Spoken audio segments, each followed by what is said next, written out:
Glad you chose to stop by the channel today. Just wanted to give you an opportunity to really become a part of this community here at the Coach Smook Network. We like to call ourselves the AAA family. The AAA stands for authenticity above all. We just want to give you an opportunity to become a part of this community because we're growing and we're doing something special here as a fan base, not just for Alabama, but the fan community as a whole. We're creating an environment where it's safe to be yourself, be authentic, and meet people who share the same passion you share, whether it's for the same team or not. You can do this by becoming a member of the AAA family. You simply start by just clicking the link provided to you by one of the moderators in the chat, or it'll be pinned to the top of the chat. Click that link, it'll bring you to my homepage. When you get to my homepage, make sure you hit the notification button and turn on all notifications. Understand that there are multiple ways to support the channel, and each level has its perks. You can go through and read each perk. As we continue to grow, new perks will be added to each level. One thing we would like to highlight that all AAA members are greatly appreciated. It does not go unnoticed that you have taken time and hard-earned money to support this channel. Once you join, YouTube is going to ask for some payment information, and make sure you monitor your subscription dates. Also, if you really want to get interactive with the community and find out what's going on, think about joining our Discord family. This is where you can get into all the fan talk of the community, and also there are networking opportunities. Please be mindful that there are rules and that we expect everyone to treat everyone with respect. Also, if you're looking to partner with Coach Smook Network or sponsor, please hit us up at coachsmooknetwork@gmail.com, and our staff will get back to you in a timely manner.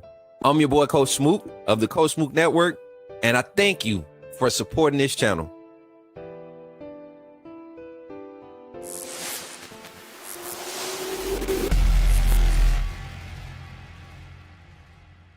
When you see me in the streets, holler at me. Say, put me in the game, Coach Smook. At Walk-On's Sports Bistro, the games are on, the food's delicious, and here you are always part of the team. Welcome to Walk-On's Sports Bistro, where every day is game day. Whether it's a post-win celebration, drinks after work, or taking the fam for some made-from-scratch favorites, Walk-On's is your go-to for good times, craft beer and cocktails, and bold flavors for fans of all ages. From melty mozzarella logs to Hall of Fame level burgers. Stop by today or order online or in the app. Walk-On's Sports Bistro. Game on. Put me in a game, Coach Smook. Put me in a game, Coach Smook.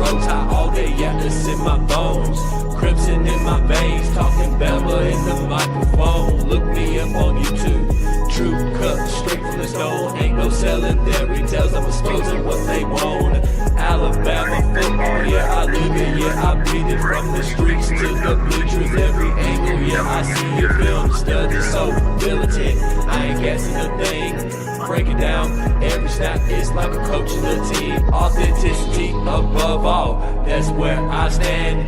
If you ain't a real fan, you'll fail with the fan. They tried to box me in, and I keep it though off the frame. Turn the pressure into power, put my stamp on the game. Put me in the game, coach, in the game. Put me in the game, Coach Smook, that's what they saying. Put me in the game, coach, in the game. Put me in the game, Coach, that's what they saying. Players and the staff are pulling up right now for today's scrimmage. Coach David Ballou in the front. Y'all can see everybody pulling up, man. And boys over there, look at Deontay.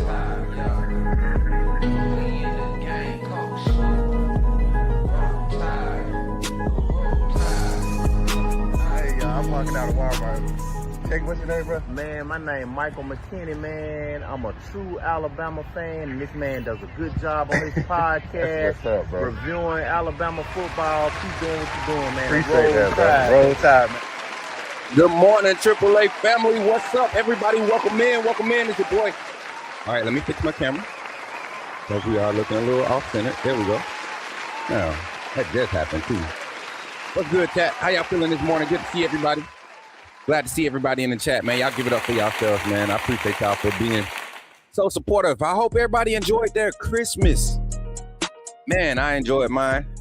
Somebody say, what do the lonely do for Christmas? They sit at home and enjoy peace and quiet and edit content and edit videos and stuff like that. So it was a good Christmas for me. I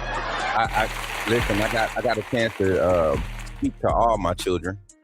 Well, not my oldest boys, but definitely got word from them in their way of communicating.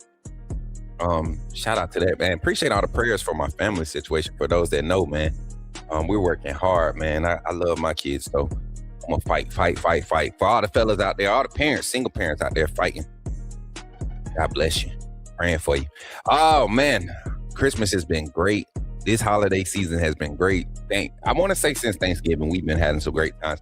But Bama Nation, we've also been able to enjoy a week of peace, a little bit less stress, right? And then we've kind of had some time to really look back at some things and evaluate our standpoint and our approach to things. And I'm going to tell you one thing about Coach Smook.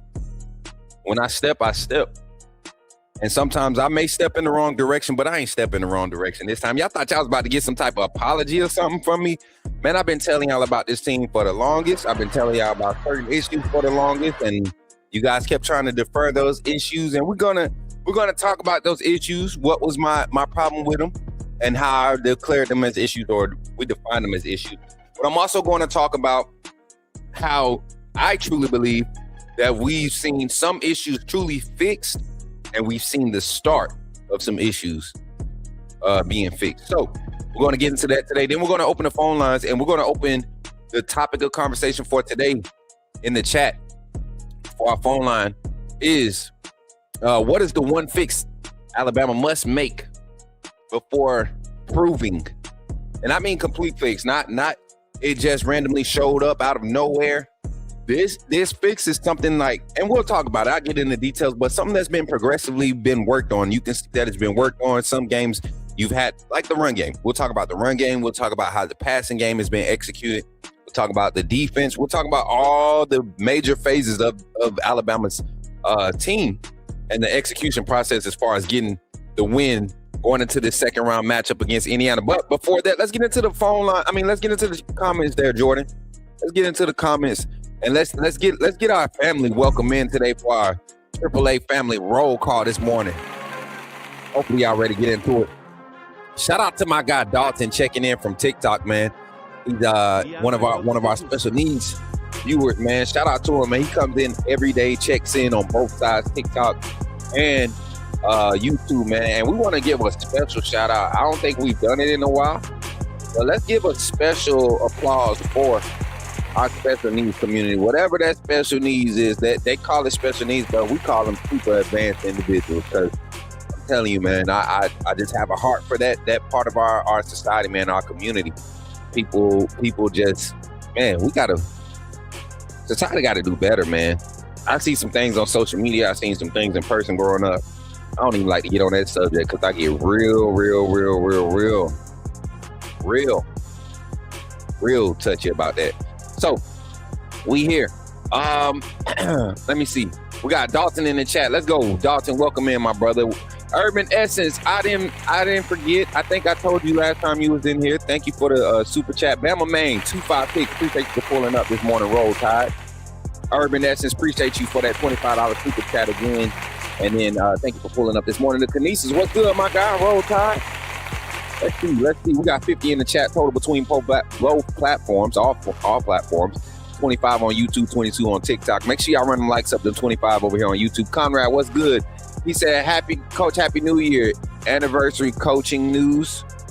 Conrad, why you being so fixed on this coaching carousel? If you rock with me, you know I don't follow coaching carousel news. And if you're talking about the quarterback coaching situation at Alabama, can we let Nick Sheridan leave first? Same thing we did with Coach Shep. They didn't make a move until Coach Shep took on his full duties at Oregon State. They didn't make a move. They weren't looking for anybody else until he made it the 24 to 48 hours before he made his decision to go ahead and assume the full responsibilities at Oregon State. So I don't know why you so fixed on that. But welcome in, Roll Tide. Roll it. What up, let's Grit in the building on both sides, TikTok and YouTube. Appreciate you for the gift over there on TikTok. What's up, Greg? Good morning. Good to see you, my brother. I need everybody in the chat. If you're in here, I need you to come in. Don't just come in and turn the TV on and sit back and kick your shoes off. Go ahead and comment, say what's up, or just drop your like. At least I am calling Alabama versus Indian dead even match is too close to call. Deliverance Hope, you don't know crap. I see your other comments. Jordan, don't even worry about it. We're gonna wait for Deliverance Hope to call in on the phone line because you seem like you got a lot to say today and you trolling already. Alabama and Georgia, no matter what, you can't call them out of any game. I don't know, man. I think Georgia got the best of Alabama this last game because of literally y'all. I wish we had 5 weeks to recoup against opponents like Georgia did. Chosen RJ, what's good? RJ, good to see you, my guy. Good to see you, my boy. Good to see you. And then Coach DeBoer, I think, is 10-2 against top 10 teams. Incredible work. Yeah, he cold. Deliverance Hope. I want you to call in because you came in talking about his Alabama-Indiana game is even. I can't wait to get into our breakdown starting Sunday evening. We started our breakdowns early this week because we got a long week next week to prepare for kickoff and the live watch party. But if you're here and you're just now tuning in, or you're here post live and you want to get to the conversation, fast forward to the 15-minute mark. You saw that prompt at the beginning, but we like to do this to give our viewers, our live viewers, an opportunity to get in and have some conversation and get settled in and let them know that they appreciate it for pulling up live. And if you're watching this post live and you want to feel like you're a part of the conversation, try to catch the live shows. We're always live every Monday, Tuesday, Thursday, and Friday between 8 and 9 a.m. And then we do an evening show on Monday, Tuesday, and Friday at between 7 and 8 p.m. I always put that between because we always run into something with StreamYard right before we go live, and it never fails. So here at the 14-minute and 45-second mark, we're going to go ahead and get ready to get into the show, man.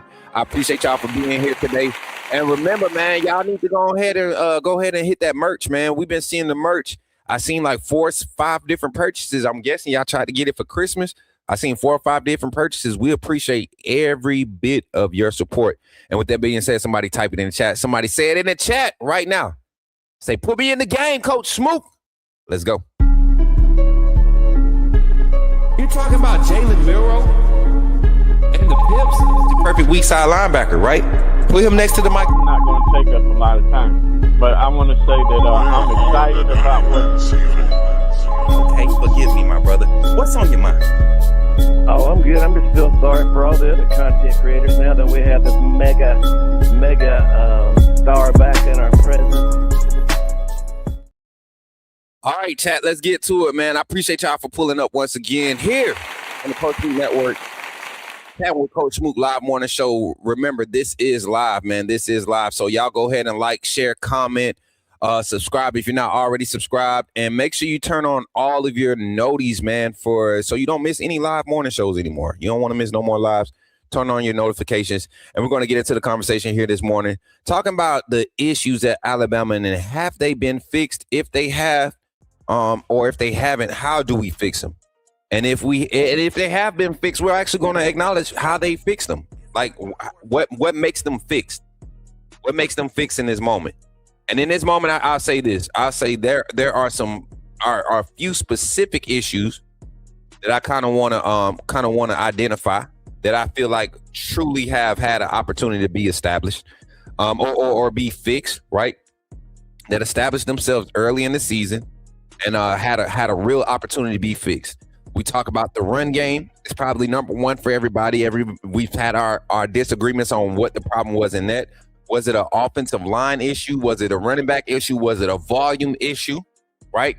And I think when you want to just kind of simplify it and kind of really allow you to get on the right path to really finding out what the issue is, you try to find out if it's one or the other.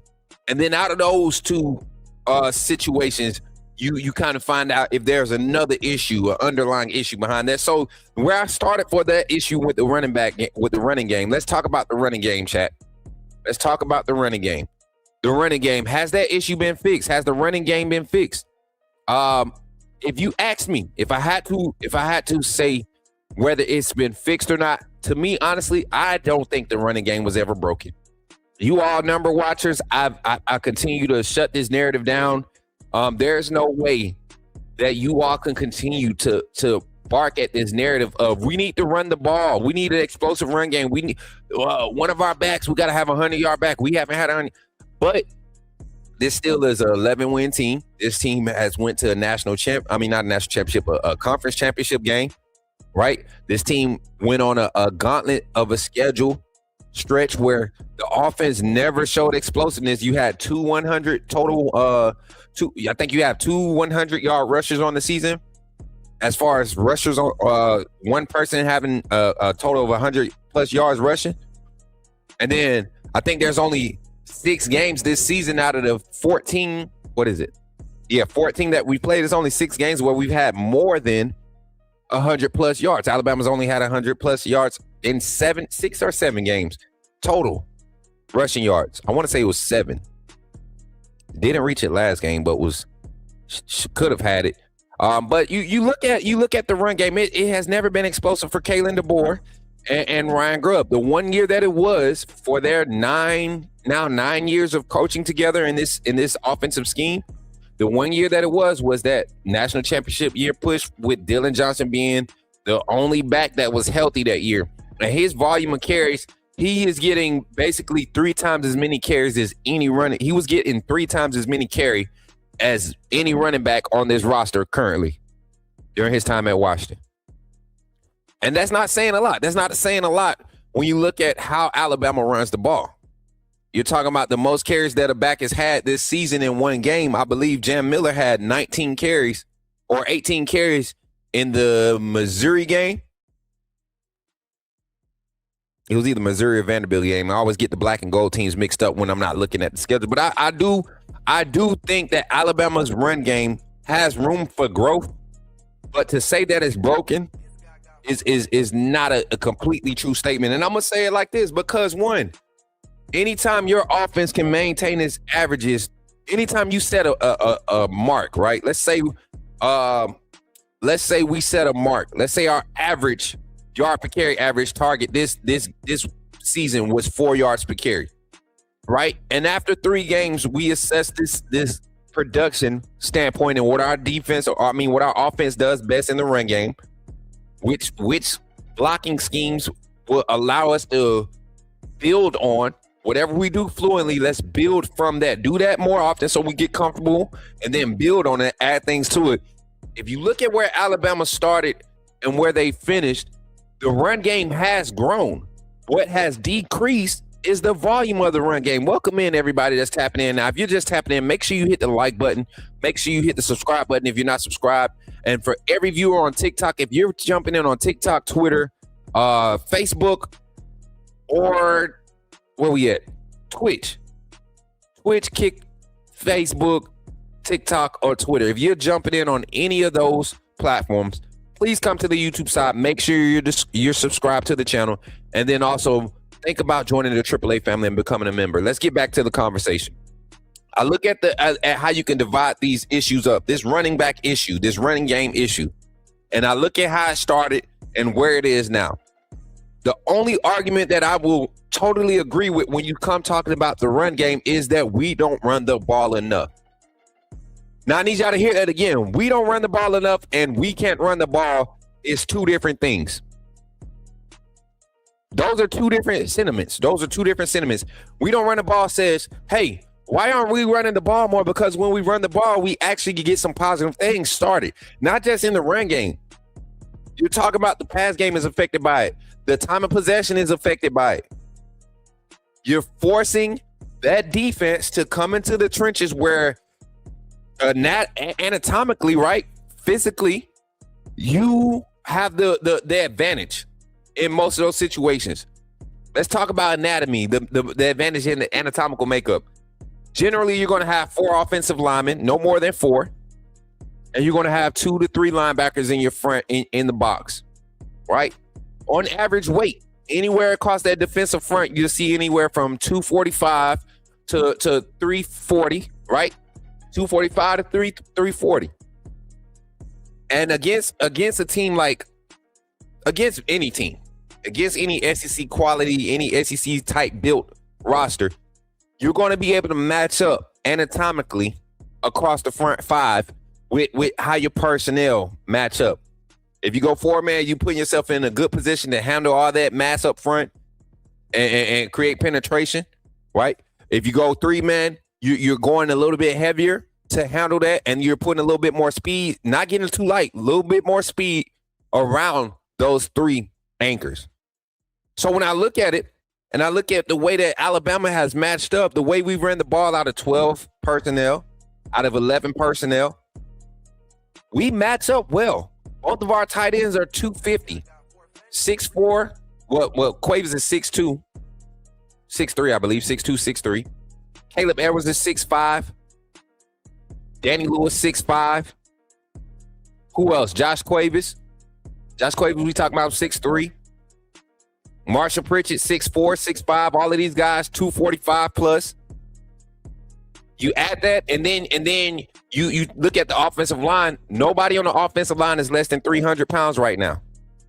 You have athletic 300-pound assets. Parker Brailsford might be the only one sliding right up under that 300-pound mark.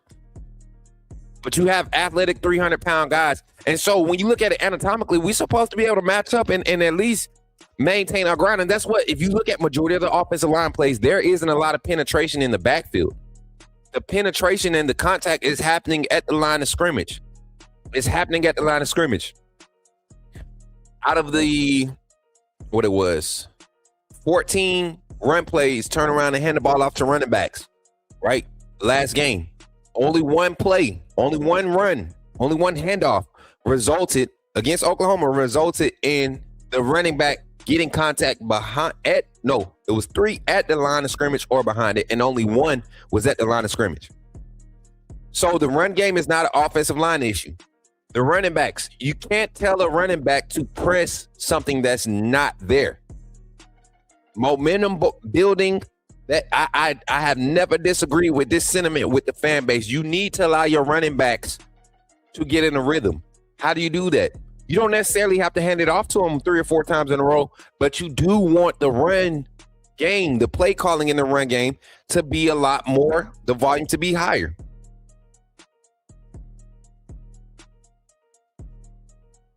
So how does Alabama fix the run game? Or is that's not the topic. The topic is Alabama's run game fixed? I will say it's never been broken, and that we are building on it. See, last year the run game did not ever get a chance to develop because you had a running quarterback. You kind of changed up the scheme to fit your assets available, right? This year, you came in, your lead back got hurt 2 days before kickoff. 2 days before, 2 practices before your week to kickoff, right? Richard Young's dealt with some injuries secretly, and there's been some film things that have not allowed him to get any reps. Kevin Riley, who was basically a freshman, didn't play much last year, comes in for redshirt freshman. Same thing with Daniel Hill. Excuse me. Dre Washington was available, and your true freshman, A.K. Deere. That's what Alabama started the year with. The moment you saw the veteran experience of Jam Miller return, a healthy Jam Miller, this run game broke for 80 yards, and he had 80. He broke for 85 rushing yards. His first game back. No, it was 64 against Georgia, I believe. He came in and had a big game. So I look at it like this, chat. It's not that Alabama can't run the ball. Alabama doesn't run the ball enough. So how do you fix that? Well, in a game like you're going to see against Indiana, a team that plays solid team defense, and their front is athletic, I think you just pick up the volume. If your volume gets you 2 yards a carry, That means instead of running the ball 20 times a game, you might need to run the ball 27 times a game, 30 times a game. You have to make defenses and their alignment, pre-snap alignment, respect every phase of what your offense can do. And if you don't give your running game chances, because and I don't understand, I don't know if you all understand how game planning works or gameplay calling works. Your offensive coordinator, your defensive coordinator have to call plays based off of assumptions and tendencies that have happened off of previous instances. Meaning, if we're in 1st and 10 and we're on the 30, as an offensive coordinator, starting at the 30, I have to have a good idea or gauge all in the same breath. All in the same breath. I need to be able to gauge. All right, we're at the 30 on 1st and 10. These are their strong points. And mind you, we only got 30 seconds to decipher all this, right? After the kickoff or whatever, the punt, and we starting at the 30, we got about 30 seconds to decipher all this. I gotta, from the booth or the sideline, as the offensive coordinator, I want y'all to figure this out. I'm the offensive coordinator, and I'm trying to determine how I'm going to get success in the run game. We're in our 4th drive. We've had minimum success, and every time we've started in plus field territory or green, started in the green, meaning between the 40s, within 10 yards of the 40s on each side, we've seen them come out in this set. That's my first thought. This is what they're gonna come out in, this personnel. Now I confirm that they bring out their personnel. Now, what's been our most successful play against this personnel? No matter what they line up in and how they line up, what's been our most successful run play? That's 2. Number 3, who's our back? Who's our fresh back? What's our best group of offensive linemen to throw out there? You get what I'm saying? So I look at it and we try to factor in and try to blame the offensive coordinator for not running the ball. But when you see that Ty Simpson you see that Ty Simpson is struggling to, when you want to give the look of RPO, because we know that the vertical passing threat, in order for you to keep that honest, you have to show vertical. Somebody has to attack vertical.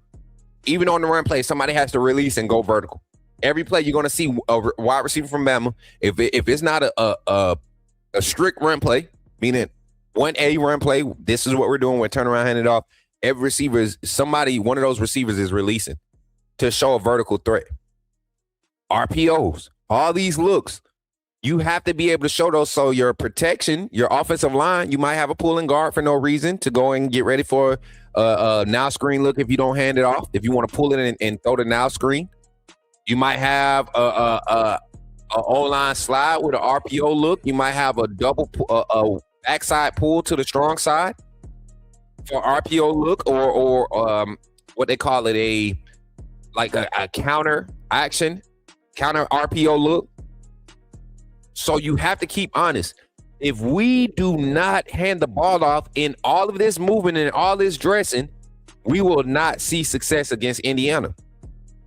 This is the flow defense. Indiana's defense, because of their NFL caliber or their NFL defensive coordinator, right? They have a defense right now, or NFL caliber defense coordinator. They have a defense that just flows. They don't necessarily have to key off of what the offense does from the 2nd and 3rd level. The 2nd and 3rd level keys off what's in front of them in the run game. So, Another example, Jonathan. If let's say we coming out and I'm gonna go old school right now. We want to come out.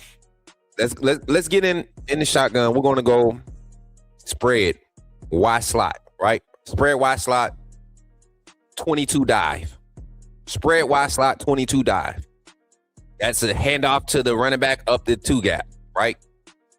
Or 12, 22 dive. So we're going to hand the ball off, halfback dive, try to hit the 2 gap. If we come out and I see that they're playing a heavy box, right? And I want to get a good read on what their coverage might be.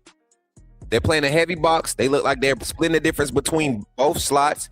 They have their defensive line aligned head up on the tackles. interior guys are head up inside, the interior offensive linemen. Your linebackers are shading the guards. And then your safeties, if they're splitting the difference or they're aligning both inside or outside the hash, in the hash or inside, if they're both keeping that equal alignment, you got an even alignment. You have to know as the quarterback, that's an automatic handoff. I don't care what it looks like because they're giving me an opportunity to see what I do man up on every level. Splitting differences between wide receivers, pre-snap alignment, keeping it honest, not trying to shade or show. See, one thing I do respect about Indiana, pre-snap, they're not going to show you something that they're not going to do. They're an honest team. If they show, they're going to go. Very few times. They're one of the teams, they don't run a lot of mixed coverages. They just are so disciplined in their flow and their communication on the back end. It's hard to decipher what true coverage they're in. They're patient. They're confident. They will let a play develop and react to it in the second phase of it and still have success. They don't create a lot of turnovers. They do create a lot of pressure up front. And they play solid open field. They have solid open field tackling. So how do you counter that? You have to run the ball. The volume, what's the target number of volume runs in this game? I think the target in this game is 30. No less than 30 for 30. I mean, and I'm not talking about extensions of the run game. I'm talking about for real turnaround and hand the ball off. I think you can get by with 20 true handoffs and then maybe 10 plays, extension of the run games, but you need 30 run plays. I would take 25 handoffs, turn around and hand the ball off. This Indiana front has to show the quality of depth against this Alabama offensive front and this run game. They have to. If we don't expose that and allow those guys to stay fresh because we're heavy passing and having some incomplete passes and stopping the clock, giving them more opportunities to create time of possession, Mendoza will hurt us with his legs. Their run game, they'll lean on it, and they will pick their spots in the pass game. So we just need to run the ball more, in my personal opinion. Let's get to the comments. Give me some comments real quick. To reply to about the Bama's run game. And then we're going to transition to our next topic. But before we transition to the next topic, we'll go into a little infomercial break. And then we'll come back and hit our next topic. And then after that, we'll open the phone lines and get you all on the phone lines. We don't have to run the ball 100 yards a game. The cool 60 we got against OU was enough. Not only that, it would have been more if you don't have the negative yards from Ty Simpson. His total yards, negative rushing in the game, it hurt the total run game. I think if you don't give Ty the 2 rushing attempts that he had, like the 2 QB design runs that were poorly timed as far as play calling aspect. Well, I will say the first one wasn't a poorly timed call. It forced them to respect the QB run game. Ty could have handed the ball off to Daniel Hill. That would have been a solid gain. And that would have been a first down. That would have been a first down. 3rd and 3. That would have been a first down to Daniel Hill. Him and Jed Miller both had tough runs early in that game. And then the second was a QB design run where Ty Simpson took another 6-yard loss, I believe. And then you couple that with the sacks that happened in that game. They count those as rushing attempts. They take away from the total yardage that Daniel Hill and Jed Miller were both able to contribute during that game. Daniel Hill had a big game. He had 3 big runs in that game that I think people continue to overlook because everybody was so happy about Ty Simpson finally completing deep balls. But Daniel Hill really opened up the game to continue for us to attack in the deep game. So, yeah, I get you on that one. Another comment. Let's see who else. Appreciate that, Jarvis. Welcome in, too, man, my guy. Appreciate you for tapping in this morning. Y'all make sure y'all run the likes up on the stream and continue to share it up, man. We got a lot of people in the chat right now on both sides. Let's try to just continue to engage and talk. Chat it up in the chat. We want to hear y'all thoughts. We want to see y'all thoughts in the chat. We got 56 in the chat. We need to go ahead and hit this goal, man. 25 likes. We need 3 more likes to hit that goal. We got 58 total in the chat. Continue running the likes up. Phone line will be open here in about 30 minutes. We're going to hit a few more comments and then we're going to get the phone lines open. Do you think that if we net 80 plus rushing this game, we win? I think if this team allows us to run the ball 80 plus yards, they're getting blown out. They're getting blown out because if we're comfortable enough to run the ball and it's getting that type of production, that means our pass game is doing explosives. If you think about it, if Alabama, the way that we run the ball, if we are able to, and let's say the 80 plus is in the 4th quarter. right? Let's say we cross that 80 plus threshold in the fourth quarter. That means our offense has been doing something good, or either your defense has just been that good to keep us off the field. Those are the only two scenarios. If we are able to run the ball and we're at 80 plus rushing yards, I think we do win the game decisively. Good thought, Lad Gaming. And then I got a poll in the chat right now. We got 45 votes on it right now. Who wants to know what Alabama players are in the portal right now? I have that up because we have a super chat, and I had to wait till we got to the 35-minute mark to put this up, and it's up now. We have our super chat challenge again, chat. Let's pick one real quick before we get into our next segment. You can take that banner down now. It's Bama's run game picks. We about to go into our next segment. We're gonna go to an infomercial break after this. I want y'all to decide real quick. Put a 1 in the chat if y'all want to do the 10 super chats. Oh, this says all colors. So all we need is 10 super chats.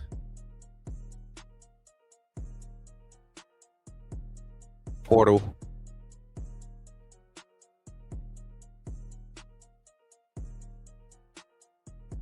All right, chat, check this out. So we got a super chat goal that just got approved. I just approved it. I just had to make sure our prompt was good. All right. Who wants to know what Alabama players are in the portal right now? 67% of you say me, and 33% of you say I don't care. Who said they don't care? You know you care.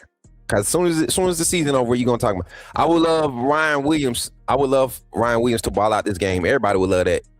Our DBs need to lock up them receivers, and Ryan Williams needs to show out. Why y'all keep worrying about Ryan Williams? I want Rico Scott to get an opportunity. I want Jalen Mbakwe to get Ryan Williams reps. I'm over the Ryan Williams episode for season 2. Okay. Let's just hold our anticipation for season 3. Ryan Williams. Season 2 was a disappointment. We trying to win a national championship, not trying to put all my eggs in the basket or hold my breath waiting for him to show up and you know. And I'm not saying that he's not showing up and playing for his team, but produce. I think Ryan Williams wants to produce. I think Ryan Williams wants to catch the ball. I think Ryan Williams wants to create explosive plays, but he has to do it. All right, chat. Let's go into our little first infomercial break here on the Coach Smook Network. I appreciate y'all for tapping in. If you're not a member of the AAA family, you might want to become a member because we have a poll in the chat right now. And if we finish this super chat goal, 10 super chats in the next hour, I'm going to go to a members only live and reveal some information. And I promise you nobody else wants to speak on this. But I got information. I got 7 Alabama players that are currently already in the portal. And when I say already in the portal, paperwork's finished. Just needs to be submitted once the portal window opens. I mean, they are in the portal. They are finishing their job here at Alabama. They are continuing to dedicate, but they've had conversations and the plans are to move forward. And I have some scoop on that. So if you want that, we need those 10 super chats and we need y'all to answer the poll too. We need at least 60 votes on that poll before we close it. We need 60 votes. But this is how you become a member of the AAA family. If you want the inside scoop, if you want the smooth scoop, this is how you become a member and get access to it. Check it out. Glad you chose to stop by the channel today. Just wanted to give you an opportunity to really become a part of this community here at the Coach Smook Network. We like to call ourselves the AAA family. The AAA stands for authenticity above all. We just want to give you an opportunity to become a part of this community because we're growing and we're doing something special here as a fan base, not just for Alabama, but the fan community as a whole. We're creating an environment where it's safe to be yourself, be authentic, and meet people who share the same passion you share, whether it's for the same team or not. You can do this by becoming a member of the AAA family. You simply start by just clicking the link provided to you by one of the moderators in the chat, or it'll be pinned to the top of the chat. Click that link. It'll bring you to my homepage. When you get to my homepage, make sure you hit the notification button and turn on all notifications. Understand that there are multiple ways to support the channel, and each level has its perks. You can go through and read each perk. As we continue to grow, new perks will be added to each level. One thing we would like to highlight that all AAA members are greatly appreciated. It does not go unnoticed that you have taken time and hard-earned money to support this channel. Once you join, YouTube is going to ask for some payment information, and make sure you monitor your subscription dates. Also, if you really want to get interactive with the community and find out what's going on, think about joining our Discord family. This is where you can get into all the fan talk of the community, and also there are networking opportunities. Please be mindful that there are rules and that we expect everyone to treat everyone with respect. Also, if you're looking to partner with Coach Smook Network or sponsor, please hit us up at coachsmooknetwork@gmail.com, and our staff will get back to you in a timely manner. I'm your boy, Coach Smook of the Coach Smook Network, and I thank you for supporting this channel.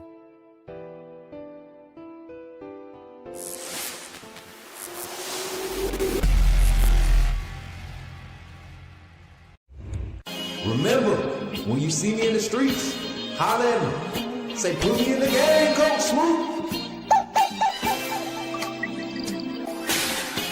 Put me in the game, Coach Smook. Put me in the game, Coach Smook. Like, share, subscribe. You know we keep it live. Put me in the game, Coach Smook. Put me in the game, Coach Smook. Put me in the game, Coach Smook. Put me in the game, Coach Smook. Put me in the game, Coach Smook. Put me in the game, Coach Smook. Put me in the game, Coach Smook. Put me in the game, Coach Smook. Like, share, subscribe. You know we keep it live. Go, chat. Give it up for yourselves. Give it up for yourselves in the chat. Give it up for yourselves. Clap it up. Clap it up. Clap it up. I appreciate y'all for tapping in today, man. Y'all been a great chat today. Chatting with Coach Smook this morning here on the Coach Smook Network. Listen, we've identified one problem. I appreciate y'all. Run game fixes. I saw your comments. Now let's talk about another fix that Alabama needs to have right now on the offensive side. No. Let's leave that alone. Because I truly think the drops, it's going to continue to be an issue to a certain degree. I think you will see more intentionalness and more focus going forward because there's a level of confidence being built with the quarterback. I told you all, and I wish Dalton over on TikTok was here to hear this sentiment. If you all disagree, as a matter of fact, I don't need another comment right now from anybody in the chat. I need everybody to run the likes up first. We had 25 likes. We got 59, 60 people in the chat. And we only got 25 likes. Hit that like button for your boy real quick. Please, we appreciate it. We don't beg for money. We don't beg for super chats, none of that. We got super chat going right now. I ain't go beg to finish that. We'll get that another day. I want, and I know Christmas just came. But I want you all to take a moment and like the stream. We beg for likes. Ain't no shame in our game. But listen, I'll say this. When it comes to the passing and how the passing game has seen a turnaround, right? The moment Ty started letting the ball go and trusting his receivers to make plays and stop trying to make the perfect pass all the time and just trust his arm talent and let the ball go instead of calculating everything, that's when you saw receivers being able to do what they do. They're not having to slow down. They're not having to adjust the bad balls. Them going to go get the ball in favorable situations has changed even their ability to catch. One thing I will say, Isaiah Horton has dropped a few deep comeback routes, right? Or hits. Anytime he's had to wait on the ball coming out of his break, that's when you see a drop. But anytime he turns his head, the ball is already in the air. Jeremy Bernard, too. Their comeback hitch concepts coming out of breaks, breaking back towards the running back is some of the best we got on the roster. I think with the vertical passing concept, you see Ryan Williams.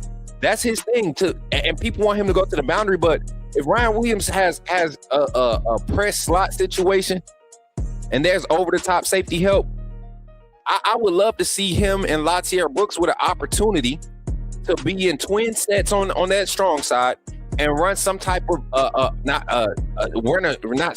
run a switch release concepts. Whatever you want to attack at the safety, whenever you want to put a safety in conflict, switch releases on the strong side of your 14 personnel, your 10 personnel. Even if you go 13 personnel, you know what I'm saying? You got an opportunity to create mismatches off alignment, especially if they come out in base formations with 5 DBs. You force a linebacker in the flat or hook curl coverage. So switch releases, timing though. Timing is the main thing for the passing game. I think it fixes the drops. And I think once you see guys not second guessing where the ball is going to be or where they should be trying to look for the ball, that's when you're going to see the concentration. Now, no excuses. That does not exempt them from hands, right? It does not exempt them from hands, right? You see how I missed that? I don't care what you say. I wasn't looking at it, whatever. If that thing gets thrown to me and it touched my hands, I got to catch that thing. You get what I'm saying? I got to catch that thing. Now, let's switch to the defensive side. I love what our defense has done. What's up, Jordan? My guy, Jordan Kane, is in the building. Good to see you, my guy. Roll Tide, my guy. Good to see you, man. Now, let's talk about the defense. When we talk about how mean this defense has become over the last, and I even say in the Georgia game, with as many guys that was beat up in the game, right? I will say the guys behind the starters that are healthy now and that are back out there, those guys have shown up and showed out. Noah Carter, London Simmons, Asaya Faga, Red Morgan. Don't beat me up, Jack. The play that Deshaun Jones made stepped up, right? You look in the secondary, haven't seen much moving in the secondary. Those guys are stepping up. Linebacker play has stepped up. People forgot that we lost Jeremiah Beaman to start the season. Right? We done came through a whole season without that physical specimen and his skill set on the interior of that defensive line. Right? We've gotten through a season with no Ja Latham, who I think would have been a great bandit piece when LT Overton went down. That's where he thrived at last year. We've lost a few pieces on the defensive side that we're expected to be, and this defense has evolved. What is the defensive fix going into this game against Indiana? What do we say about Indiana's offense? First of all, nobody's really talking about how good this offense is, and it's not because they're explosive. It's not because they've dominated every game by doing one thing. They are multifaceted offense. They can do everything good. They will run the ball good, both interior and perimeter, right? They will pass the ball good, both quick game, and they will pick their spots on the deep ball. Their play action pass. Their offensive line has not shown very many weaknesses. Their first sign of showing weaknesses, I believe, was against Penn State. Was that Indiana Penn State? And we saw some of the same weaknesses show up against Ohio State, even though they beat Ohio State. We saw Ohio State front was able to contain that run game, right? Mendoza really helped them with the plays he made. And you know something else? Ohio State got to Mendoza early in that game. I thought he was going to be knocked out of that game, in that conference championship game. Shout out to the 62 in the chat, man. Continue running likes up. We had 30 likes. Thank y'all for that hitting that 25 like goal on the show. So what are the fixes for the defense? I don't think there's a personnel issue. I don't think we're having issues tackling. If there was an issue to highlight, which I don't think it's an issue, I think this is something that we could see improvement. Defensive improvements. That's what we're going to call it. Defensive improvements to win a national championship. What are the defensive improvements we need to see? I say personnel management. Once again, personnel management. I don't like those situations where we're not seeing a Yanzi Pierre and a Quay Russaw coming off the edge, or Yanzi Pierre and a Keon Keeley, or Quay Russaw and a Keon Keeley coming off the edge. Jordan Renard has been doing good coming off that bandit position, right? LT Overton while he's injured. Fatua Henry, same thing, 14 when he's played spot moments. I need to see Yanzi Pierre and Quay Russaw coming off the edge on third downs. They both play the run game.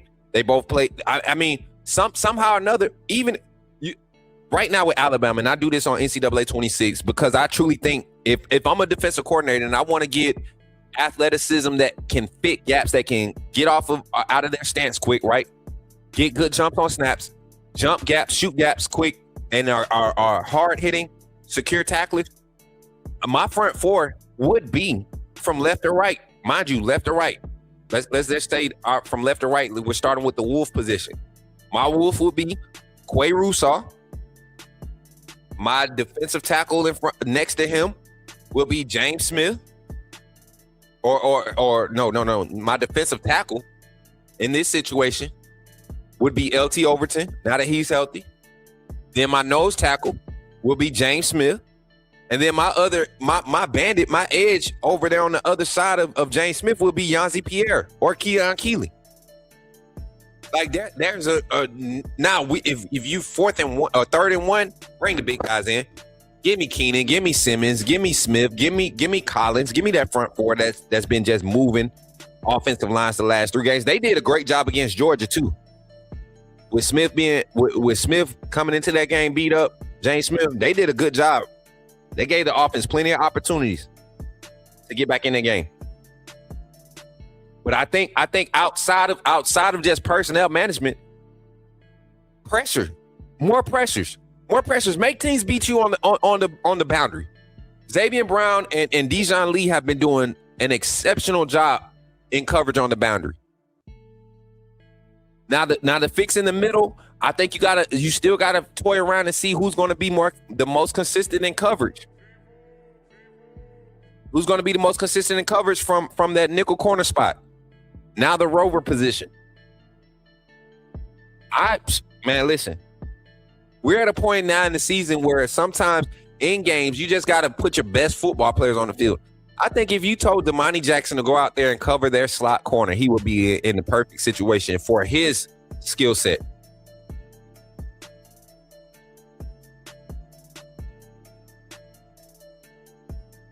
Let me see go back to that comment.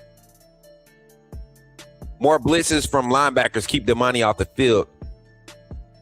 It's sentiments like this that I don't agree with, because if you look at even against Oklahoma, go look at who makes the tackle on what's the running back. Could have bounced it outside. Damani Jackson comes up, seals the edge off the tight end. Tight end trying to block him. He gets a solid open field tackle, keep an explosive play from happening. Did it against Georgia twice. Mix up in coverages ain't always on Damani. Sometimes safety help's supposed to be there. So I think the defense, in order to counter what they do best, which is stay balanced, right? Run game, pass game. This is not a game that you could go in and pick something to take away and just live with them doing something else good, Kane. This is a game where you want to be balanced in your play calling. And I think some of that plays into Kane Womack's hand. I say send more pressures, but a game like last game where we picked our spots early on, and in those picking those spots, you had a fresh offense that had a good idea of what they wanted to do in Oklahoma. When we picked our spots, we had success. We didn't get over aggressive on sending pressures. We were down by 17 and we did not start ramping up pressure. We stayed with what we were doing. We trusted the play calling. And if that's going to be something that we have to build on, that is the perfect move for this defense. The perfect play calling style for this defense. And so I look at it and I say this. Defensively, what's the fix? Just build on what you've been doing. Build on what you've been doing. Personnel management, let's see. And I don't think Indiana will be able to sustain in this game against the team speed that Alabama possesses. They struggled to handle it against Ohio State. They've been out of practice. They've been out of live gameplay for a month now. By the time we see them, it will be a month since they had played a live snap.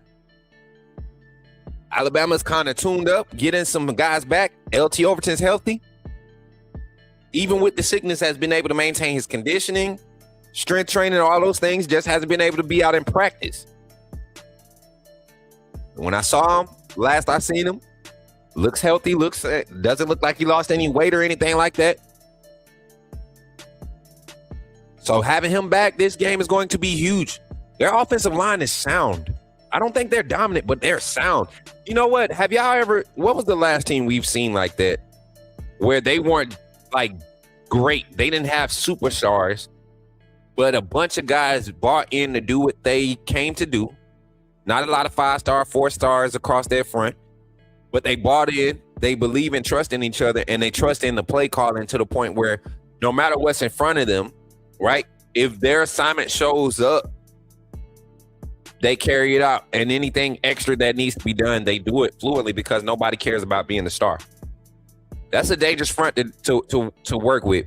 We got a $4.99 super chat from my guy Wade's World says, would love to ZB on Surratt. More blitzes from our linebackers, and let's get Ryan in open space and some reverses. Merry Christmas, bro. Appreciate the $5 super chat.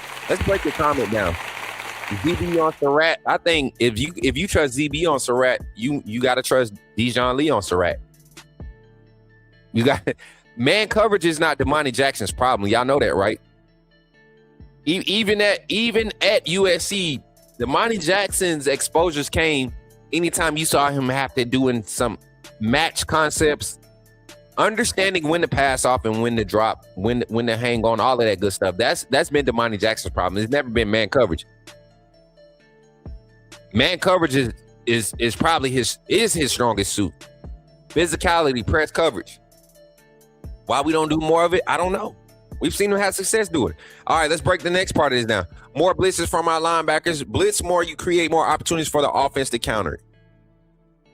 Ty Simpson did it to defenses early on in the season, and we killed defenses doing it. Kane Womack, I truly believe, has a good beat on what his defense's strengths and weaknesses are right now at this point in the season. You don't ask for more of something when your defense has literally been a top 3 defense the last 6-7 weeks of the season, right? You can request it, but you don't necessarily say we need to do it. I don't think we need it to dial up the pressures early on against Oklahoma. The way that they jumped out in front, it was good that they exhausted they played their full hand before we even turned the page defensively. So when we turned the page defensively, our adjustments accounted for more makeup room than their offensive best shots offensively.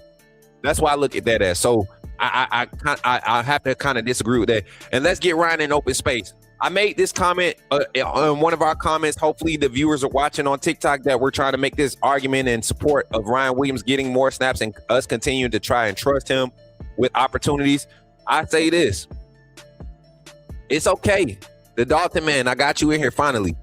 Is that you? That's not Dalton Smith. It's okay for us to get him in space and do all these things to try to create space for Ryan Williams and try to get him the ball, right? Quick game, whatever, quick screens, whatever, reverses. But how many fumbles does Ryan Williams have again this season? What's Ryan Williams? What's his downfall? What's the gig on his play? What's one of them? Lack of physicality. He does not like contact. So I'm gonna give him a reverse in the trenches, right? To be exposed to the trenches to where linebackers and defensive ends and strong safeties coming down here get line them up for free and put a nice hit on them with the ball in his hands. With no as the last line of defense, if something bad happens, him and maybe the quarterback and running back.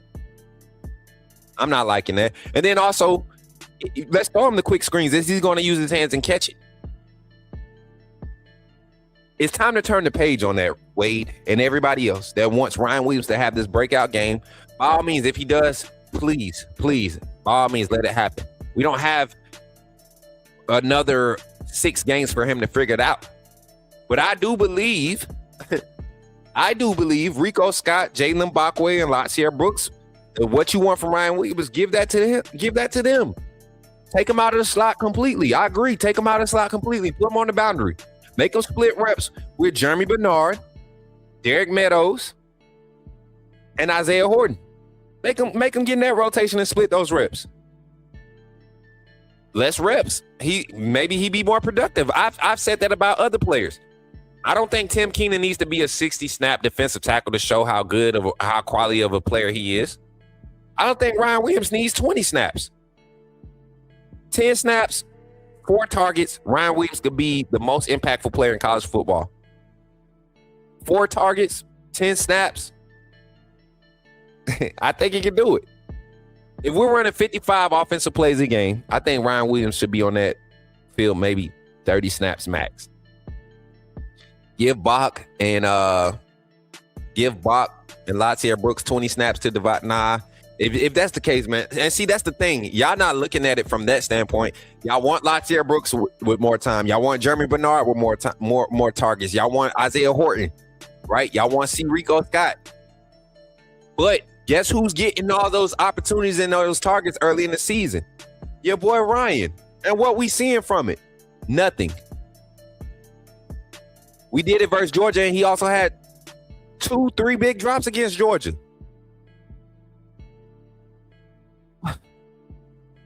Y'all, you talk about the good that happened for him, but talk about it's more bad that's happening when we target him than good.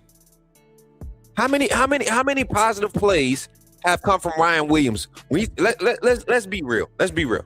Let's put it at a simple number. If 10 positive plays happen this season, 10 big plays happen this season, how many of them did Ryan Williams account for? Let's say this. Let's take it a step further. If we had 20 attempts at big plays and Ryan Williams was a part of them, how many of those 20 big plays can we honestly count on our hand and say Ryan Williams was a part of these big plays?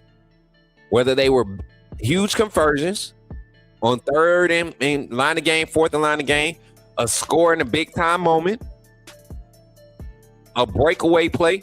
I got one. Wisconsin, the screenplay. Whoop-de-doo. Georgia, you drop a big touchdown, you drop a big crosser, deep crosser, you drop a screen pass, you catch a nice one over your shoulder against Wisconsin. Missouri game, did he catch one in Missouri game? I don't think he had a touchdown in Missouri game. I don't remember Ryan Williams making big plays this year, chat. I don't remember a lot of them. I'm just saying. Lab Gaming with the $5 super chat says, the clowns at ESPN said that we lack the talent to make a championship run. I am baffled. They think we have no talent. They said we lack talent. Wow. Boo that squad. Oh my God. They was trash for that. They was trash for that. They say we lack talent. Now I understand we may not look like the best team on the field every week, but to say that we don't have talent, do they not understand that their analysts at their station is the reason why these guys are labeled as talented with their 5-star and 4-star rankings and ESPN top 300? Do they know that our roster has the second most ESPN top 300 players on our roster for like per capita for each class? Top 300 players. Alabama, number 2. So are they saying they don't know how to evaluate talent at ESPN? That's what I take from it. That was I take from it. We take the $5 super chat there, Lab Gaming. All right, y'all, we're at the hour and 5-minute mark here on the Coach Smook Network. We've gotten to the part that y'all have been waiting for. Y'all love this part of the show. I haven't seen my little brother Zach today, so hopefully maybe we get him on the phone line, or maybe let me get the phone line open. I did everything before the show but open the phone line chat or get the phone line set up. All right, 2 seconds. All right, now we got the phone lines open. Yes, sir. Here we go. Phone lines open, 334-625-1121. We'll get to the phone lines right after the message, though. Right after our infomercial break and our message here on the Coach Smook Network. This phone call segment is sponsored by 2 major sponsors. One being you, the AAA family, all of our members with your wristbands. Thank you for supporting and sponsoring this segment, this phone call segment. But this phone call segment is also sponsored by our new partners and our major sponsors, Walk-Ons, man. If you want to be a member of the AAA family, this is how you do it. But also, we want you to all experience a live game experience with Walk-Ons, man. They have some of the best sports bar environments, no craziness. I don't care where you're from. Walk-Ons does a great job in protecting their facilities. So if you're worried about being out, I know this is a crazy world, and I say this because there was a incident I read about on the news. Something happened at a bowl game during a bowl game, fans from two different teams, Hawaii and somebody at a bar, you won't have those issues at Walk-Ons. They do a good job of maintaining a good energy in the atmosphere. So become a AAA member so you can stay in tune with everything that's going on with the Coach Smook Network. Everything that I do, that this network does, being a member of the AAA family helps you be a part of it and have access to it. So this is how you do so. Check it out. Glad you chose to stop by the channel today. Just wanted to give you an opportunity to really become a part of this community here at the Coach Smook Network. We like to call ourselves the AAA family. The AAA stands for authenticity above all. We just want to give you an opportunity to become a part of this community because we're growing and we're doing something special here as a fan base, not just for Alabama, but the fan community as a whole. We're creating an environment where it's safe to be yourself, be authentic, and meet people who share the same passion you share, whether it's for the same team or not. You can do this by becoming a member of the AAA family. You simply start by just clicking the link provided to you by one of the moderators in the chat, or it'll be pinned to the top of the chat. Click that link. It'll bring you to my homepage. When you get to my homepage, make sure you hit the notification button and turn on all notifications. Understand that there are multiple ways to support the channel, and each level has its perks. You can go through and read each perk. As we continue to grow, new perks will be added to each level. One thing we would like to highlight that all AAA members are greatly appreciated. It does not go unnoticed that you have taken time and hard-earned money to support this channel. Once you join, YouTube is going to ask for some payment information, and make sure you monitor your subscription dates. Also, if you really want to get interactive with the community and find out what's going on, think about joining our Discord family. This is where you can get into all the fan talk of the community, and also there are networking opportunities. Please be mindful that there are rules and that we expect everyone to treat everyone with respect. Also, if you're looking to partner with Coach Smook Network or sponsor, please hit us up at coachsmooknetwork@gmail.com, and our staff will get back to you in a timely manner. I'm your boy, Coach Smook of the Coach Smook Network, and I thank you for supporting this channel.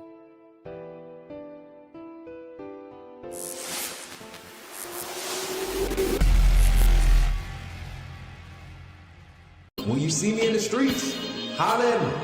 Say, put me in the game, Coach Smook.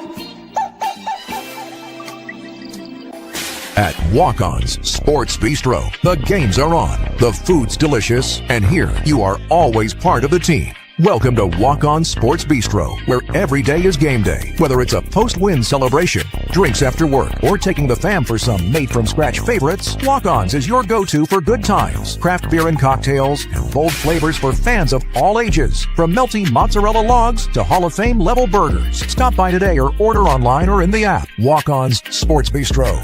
Game on. Put me in the game, Coach Smook. Put me in the game, Coach Smook.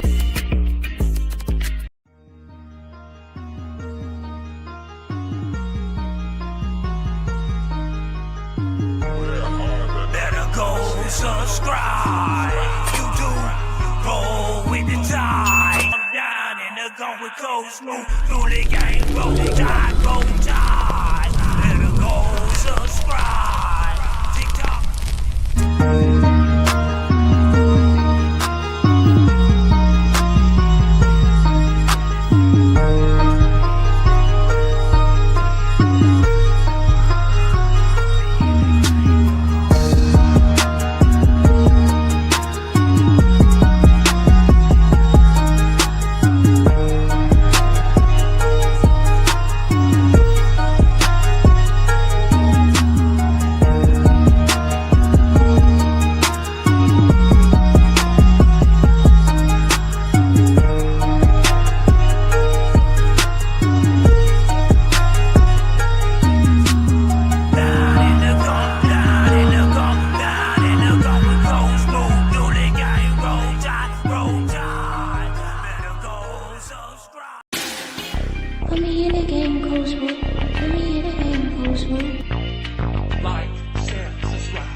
Let's get it, AAA family. Appreciate y'all for tapping in once again here on the Coach Smook Network. Phone line is now open.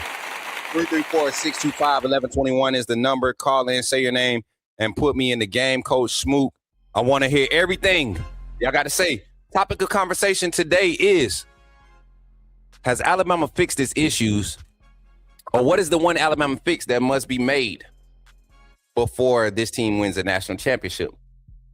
And that not just for the Indiana game. We talked about what we want to do for what we want to see change for the Indiana game. But I want to know what you all think needs to be fixed in order for this team to win a national championship. Not just go and play for one, but to win one. From a standpoint of this team has the talent. There's no question about that. Appreciate that comment about the talent thing by ESPN. That was funny. But this team not only just has the talent, but they have winning strategies when they execute, when this team is executing. And execution doesn't necessarily mean positive plays all the time. When you're doing the right thing to protect the ball, to create the opportunities for disruption, right? A missed tackle is not a bad thing when you're in position. Multiple missed tackles is a bad thing when you're in position, right? A missed pass is not a bad thing, right? Multiple missed passes is the bad thing when you're in position to make impact. So phone line is open, 334-625-1121. All these comments in the chat and nobody want to call in. I thought the phone line would be ringing by now. I don't know. Cincinnati 2020, both the money and Jones be out of place. You're wrong. Jones be out of place more than Damani.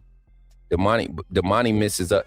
Being on the boundary, passing off, and being in the middle of the defense is two different things. I get Deshaun Jones being out of place. Damani on a lot of those zone roll coverages is not excusable, man.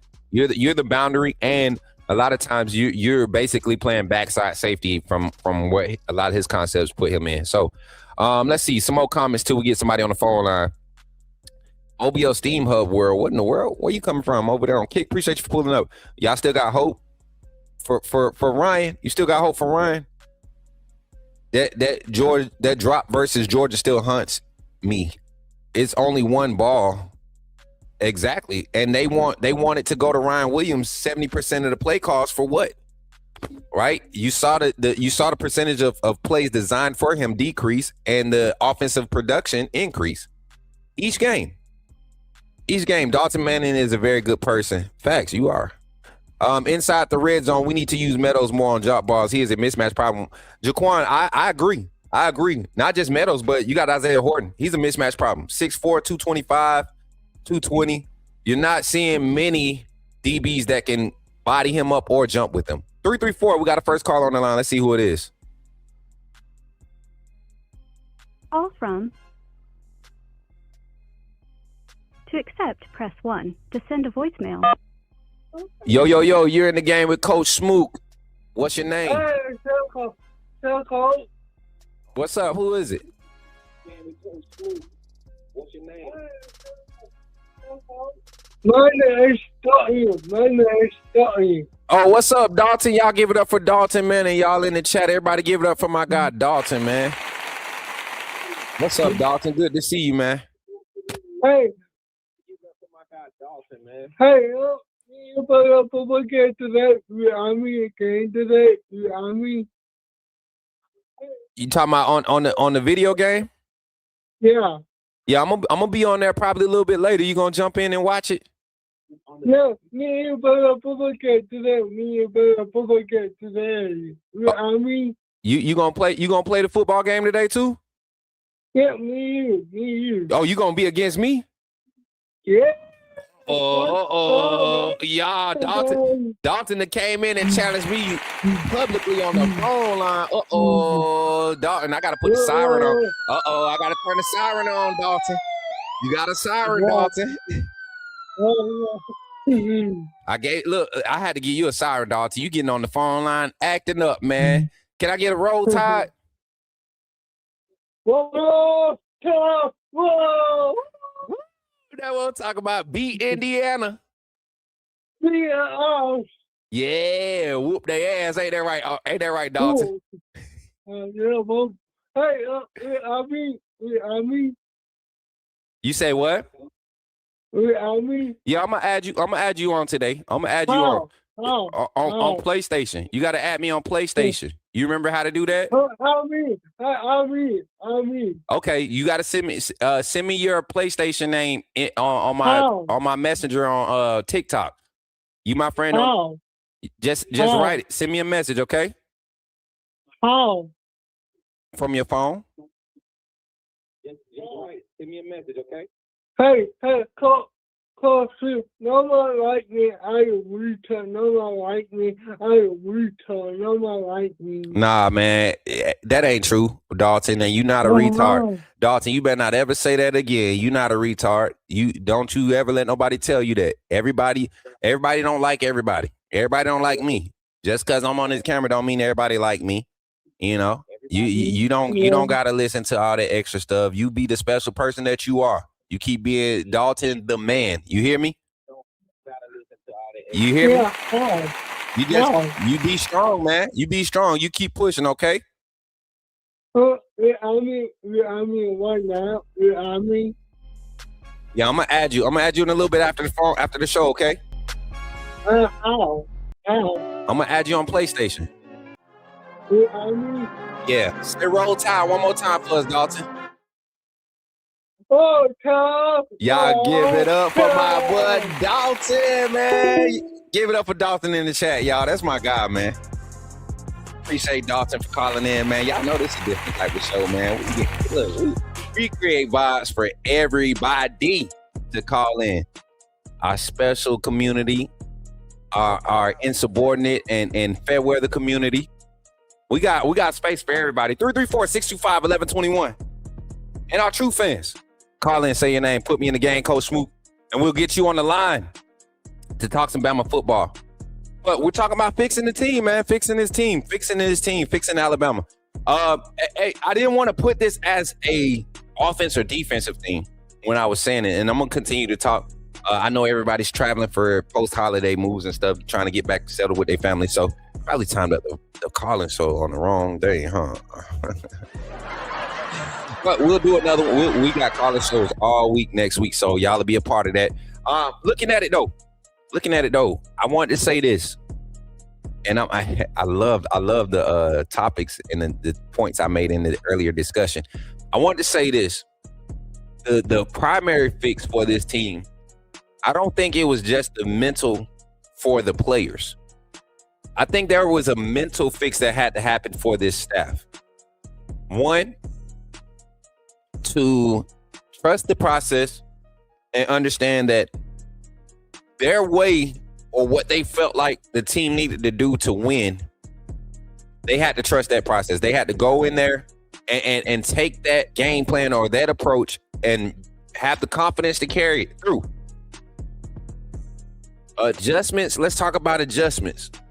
Personality adjustments. We saw Coach DeBoer get a lot more animated. He's been a lot more animated. You know, this for a majority of the season since the Florida State loss, right? We've seen a different type of Coach DeBoer, a lot more intensity in front of, you know, on game day. But if you hear about how consistent he is as a coach behind closed doors in the locker room, nothing has changed other than, you know, amping up the intensity. So that's been a positive for them.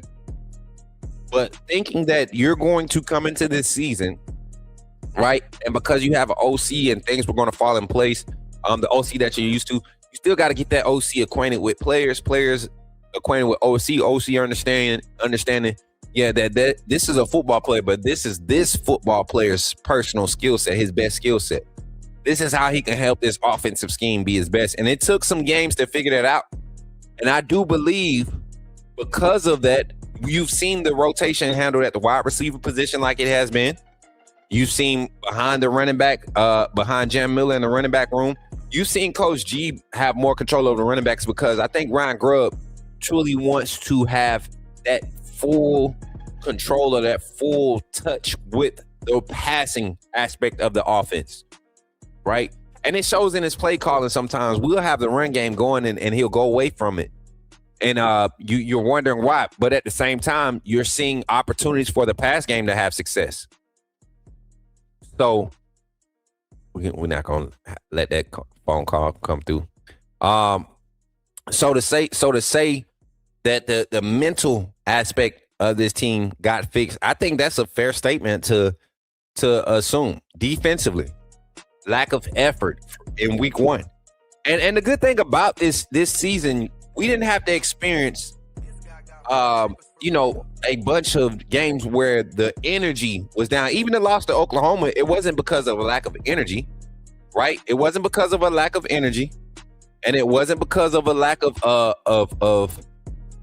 preparation, in my opinion. I think you just saw Oklahoma take advantage of opportunities that they got presented to them, right? I look at it and I say this. First game, Oklahoma did nothing different. Honestly, did nothing different offensively from what they did the second game. 2 different sets of results because of people taking advantage of opportunities. I think they had the right mindset, offensive and defensively, coming into this game against us, this playoff matchup. Opportunities taken advantage of. So it's the mentality to take advantage of opportunities, we can say, right? And I think that derives from the coaching staff. The way that Kane Womack dialed up pressures in the first game against Oklahoma, same thing this last game. I think the mentality of the defense was they keep giving Oklahoma this hype about their defense being so good. We're good too. 5 sacks later, we show that we're better. A turnover later, we show that we're better. Pick 6 later, right? So it's a mentality, mindset thing. Got to have the right mindset. 334-625-1121. Last round. We've had a kind of like a dormant time of phone calls coming in. That was 2 spam calls. We had to make sure we blocked the spam number. Yes, the calling show gets spam calls. They be trying to sell us insurance too. Sell us insurance too. But real quick, chat. Let me see. So we don't go past 2-hour mark. We're at the hour and 24-minute mark. 66% of you all on 68 votes say you all want to know who's in the portal. So let's do it. Let's end that poll. We're at 43 likes. We need 7 more likes before we release that information. 7 more likes. That's all we need. 7 more likes, and we'll give our members that information. So if you're not a member, you might want to go ahead and grab a wristband. Information. Go ahead and close the phone line, Mary J. We're gonna go ahead and close the phone line. I'm gonna transition out of the booth real quick. Let me see. Let me transition out the booth real quick, chat. Hold on.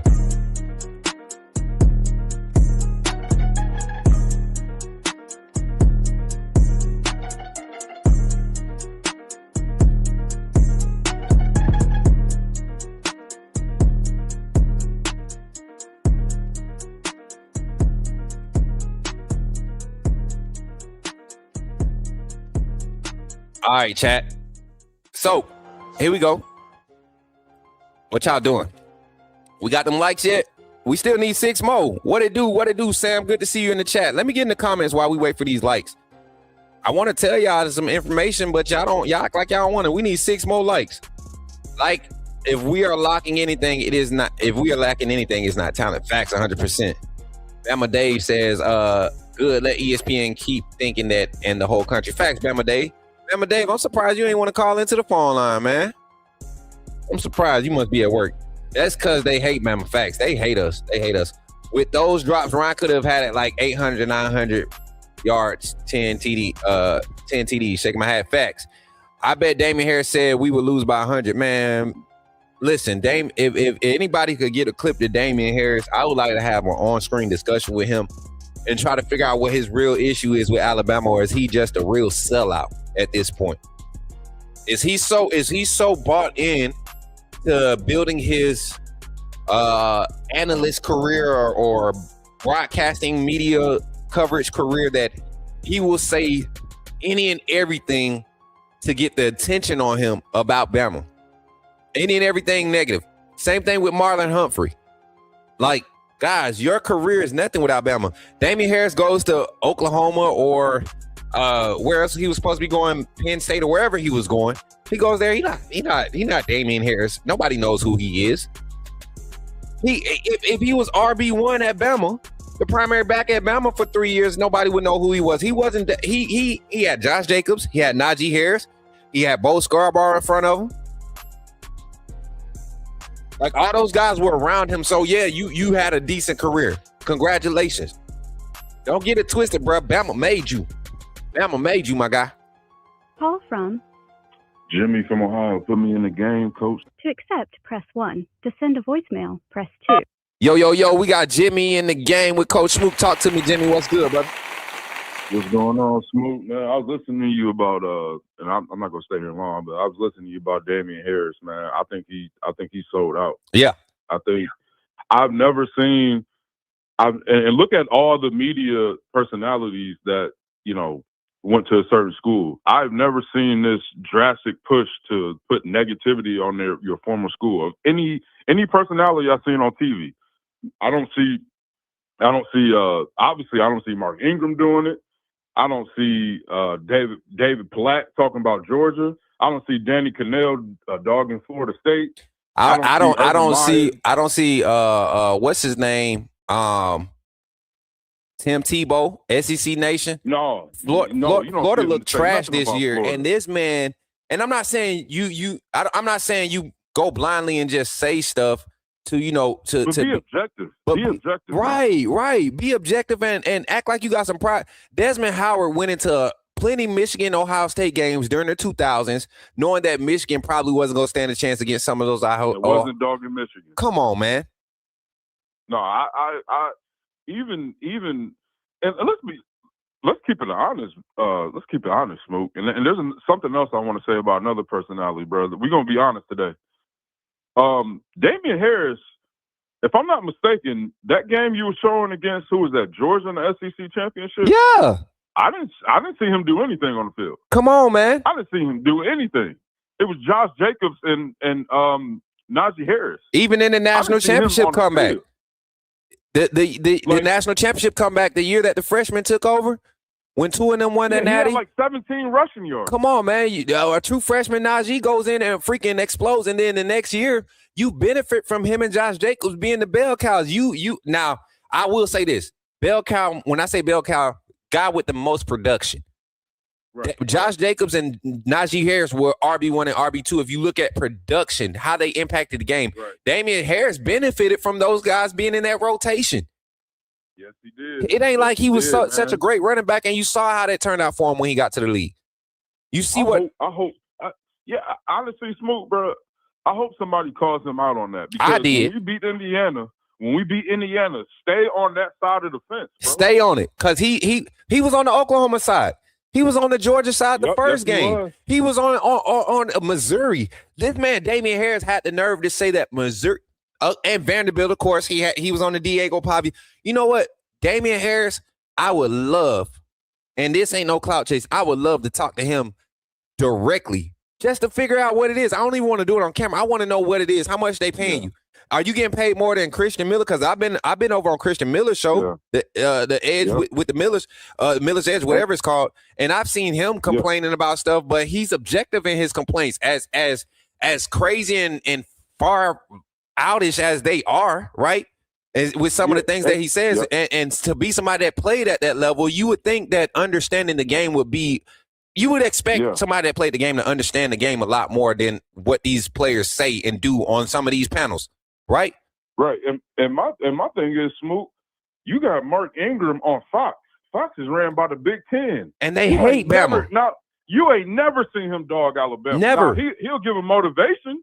But you ain't never seen him dog Alabama. Come on, man. Never. He'll talk about our problems. Hey, Alabama got to run the ball better. We got to find a way to. Exactly. If Alabama does that, they will be the dominant team. That's the type of energy I expect. Don't be. Listen, I'd be a fool to come on here and say that Ty Simpson is the best quarterback in the nation. Ryan Williams is the best wide receiver ever to step in the Alabama uniform. I'll be a fool to say that right now, knowing what the product is and what we've been presented to kind of dissect and make those judgments off of, right? I'll be a fool to come out there and say that's what you call being biased. That's called, what they call it, fart sniffing, Bama goggles, all that stuff. What y'all sunshine pumping is what y'all call it. So I'll be a fool to do that. But at the same time, it's one thing to come on here and be a fair weather fan and be like, we're done. this game is over. Our they don't coaches deserve the playoffs. Come on, we don't deserve the playoffs. We got panelists that do that and say that they're Bama fans, and then you got former Bama players that will come out there and say this team has no business in the playoffs. They're defensively, they don't do this. Offensively, they can't do this. Kalen DeBoer can't coach in the SEC. Kalen DeBoer can't recruit in the SEC. You got former Alabama players that are currently analysts that aren't very good at it at this point, and this is kind of like their way to stay relevant. In the fact that you're a former Bama player and you're speaking against Alabama is going to earn you a paycheck is basically what I see from Damian Harris.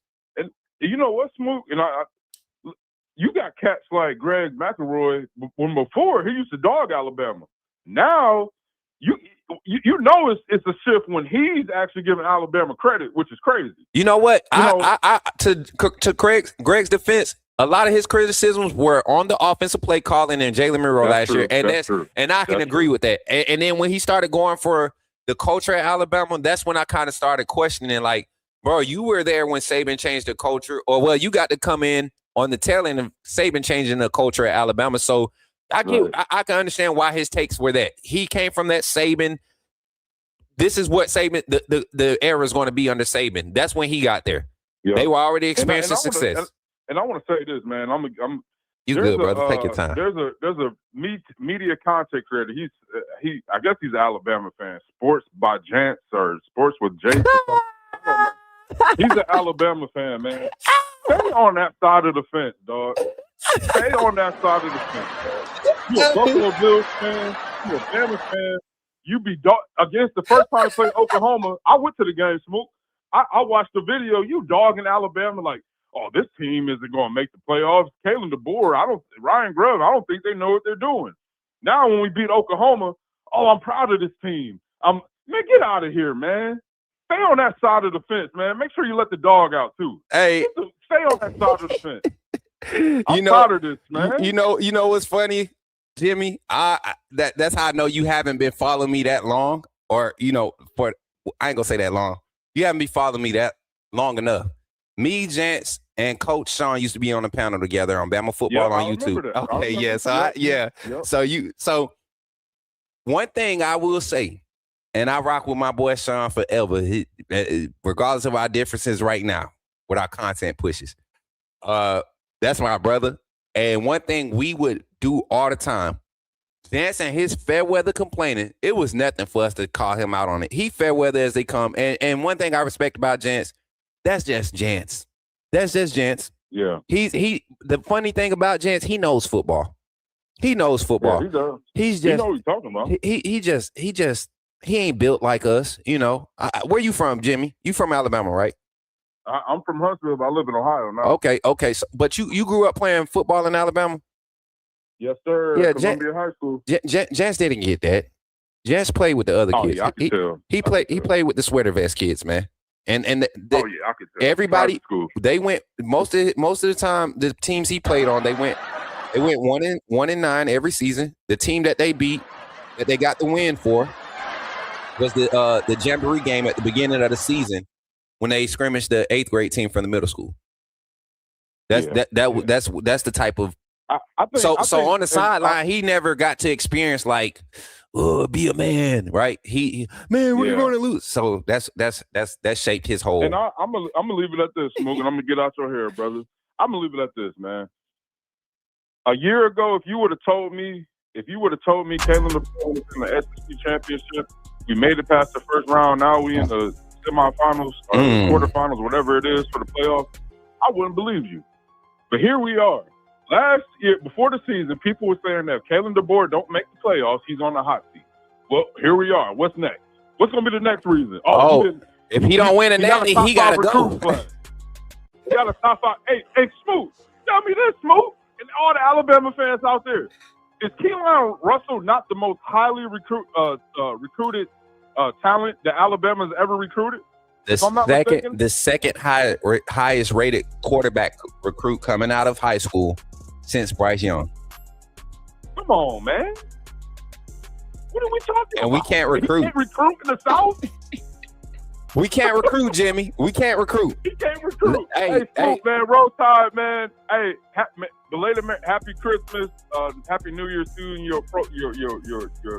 your show, sir. Much respect. I wish nothing but blessings for you for the next year, bro. Hey, buckle up, man. We got a long ride with these playoffs. We're gonna beat Indiana. We're gonna beat Indiana. Yeah. I think it's gonna be a big win too. Appreciate you for calling in, Big Jimmy, and roll tide, my brother. Yes, sir. Roll tide, baby. Yes, sir. My bad, Jordan. You got that. That's on me. 931. We got him. Bama Dave. Yo. We got Bama Dave in the chat on the line in the game with Coach Smook. What's good, Bama Dave? Hey, morning, Smook. How you doing, brother? Man, I'm good, man. How about yourself?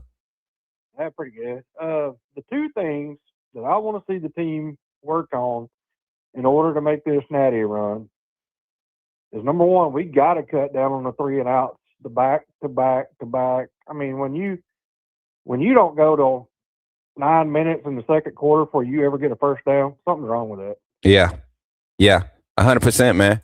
And we got to get back to a phase of physicality because I don't think that the team is scared to do it. I don't think the O-line is incapable. I don't think the D-line is shown a lack of physicality this season, right? Some games, you know what? Everybody got to understand in some games, man, and we're in the playoffs now.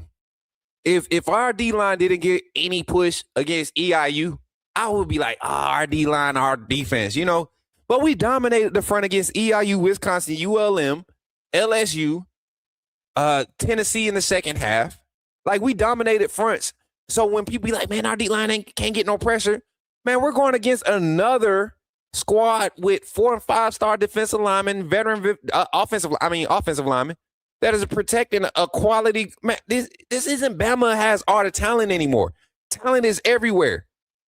Real people that know football, that watch football, know that Alabama's not going to get every good player in the country. So when you play other teams that have other good players in this day and age, there are going to be some games where the defensive line can't get a push in the first 25 snaps of the game. They can't. And I'm going to tell you what, too, man. Our strength and conditioning staff needs to be the MVPs right now, because that defense is on the field a lot in that first quarter and a half against Oklahoma. I think 37 snaps to our 19. Yeah. In the first half. I think that's what the differential was, chat. We had going into the second, before we scored in the second quarter, right? The offense only had 9 plays total in almost 2 quarters. When we scored on that second drive of the second quarter, and then the defense got the pick 6, that pick 6 put us in position. You know, I think what it was. Yeah, we went and scored. Then we got the ball back, scored, kicked the field goal. Then we got the pick 6 to close out the half, if I'm not mistaken, right? Yeah, that's what it was. I think, or was it score? Score, field goal, score. Okay, score, field goal, pick 6. There you go. All right, so I had a little brain fart there, chat. But you look at it, we did not have to do anything different, Dave. We didn't have to do anything different. I don't think anything different happened. You got to allow that O-line to establish the run game. Physicality, that's when we opened up. Ty Simpson, he that part played his part. Ty Simpson did his part. Then the offensive line and the run game did their part, and that's what changed the game. What's the other thing, though? For me, the second thing that they need to do is we've got to learn to put teams away, because even when we were up 10 points on Oklahoma, it still never felt safe. Yeah. I mean, because, we were up, 24 to 14. Right. And next thing you know, it's 24-21 or whatever it was. I forget how it fell, but it still just never felt safe. And that goes back to the constant 3 and out things too. 100%, man. 100%. I got a thought and a comment that just came up on the screen. I want you to respond to it, Bama Dave. Samuel Wilkinson in the chat says they talking about IU front 7 as if we haven't already faced teams with great front 7s already. UGA, Mizzou, OU, LSU. He said OU times 2, LSU to some degree. I'll give you LSU to some degree because we know their back end was horrible. and they just didn't have depth up front. But talent, they had it, and they showed it early in the game. We just made our adjustments made in that game. LSU game came a lot better and quicker than we've seen the rest of the season, and their offense didn't help them out, but their defense did a pretty good job. What was that score, 20-9? Yeah, I think so, yeah. That was because of their front. They caused disruption in both pass and run with their front. That's the thing about it. South Carolina, too. I've seen a couple of comments in there in the chat and stuff, and they keep talking about Bama fatigue. You either with Bama or you against them. And right now it seems like the whole world's against them just due to the last 20 years, whatever. Oh, yeah, Dalton Smith said. I think that's a lot of it. Yeah, man. Not only that, Bama Dave, you got to think, man, what position would you rather be in? You want to be the team that everybody's like, man, I hope they beat them. I hope they beat them. Or you be the team that, is, I like being counted out. I like being the underdogs, even though we have the most sustainable, successful track record you can find in college football these days, right?